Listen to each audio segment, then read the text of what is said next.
How to tie a stretchy baby wrap, a real-time tutorial with step-by-step instructions. The first thing that you want to do is find your middle marker. On every stretchy wrap, they're marked differently, but on this one, it says the name of the brand, Hope and Plum, right there in the center.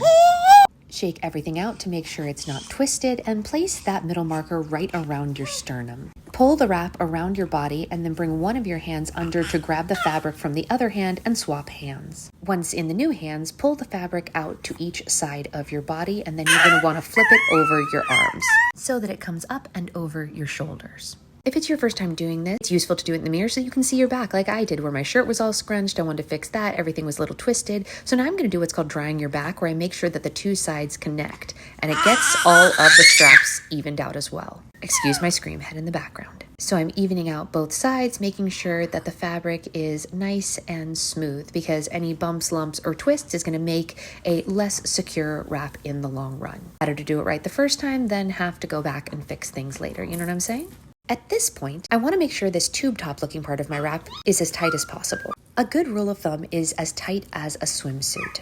You can tighten it by pulling on the straps that are over your shoulder, and it's always good to start with the one closest to your body. Pull them down. Okay, everything looks prepared here for this part. Next step is going to be to grab the two tails and pull them all up into one hand, and use the other hand to go up under the tube top so that you can pull them through nice and evenly. Trust me, this really saves a lot of time. And then just pull them out and tighten again. You might have to reconfigure the tube top a little, but it's okay. The next step is going to be to cross those tails, which is what makes your seat. This also determines the size of the pocket that your baby will sit in. So you're going to want to cross them at a different place depending on the size of the baby. If you have a smaller baby, you might want to cross it up here, but my baby's 7 months old, so I'm going to do it down here by my belly button. And then I'm going to loop them around my back and loosely tie them. This tie's not going to be forever, so it doesn't have to be the most amazing knot you ever made. Just go ahead and double knot it to just make sure it holds secure for the moment. The next thing you do is pull the tube top part, which is also known as the third pass, down below the cross. Then pull your hands through and pull down to make sure that's really where you want the baby to sit. Is that where you want their bottom to be? If it is, then you can grab your sweet angel. If she's not asleep, I always play with her a little right before I put her in, because I feel like it gives her a sense of happiness related to the carriers. Maybe I'm crazy. Then you want to start with the pass closest to your body and pull one of their legs through. And obviously, again, this varies slightly depending on the size of the baby. And then do the other leg the same. We haven't done anything else except pull the legs through.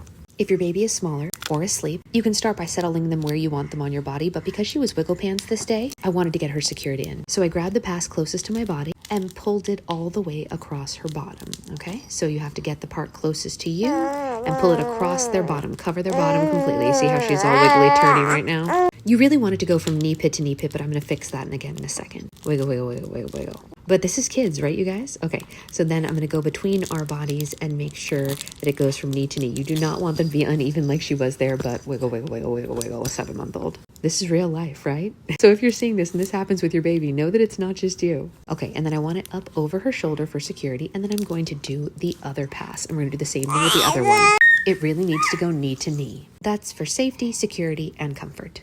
Tuck the pass up over their shoulders, make sure that everything is behind their knees. You see me fixing it there.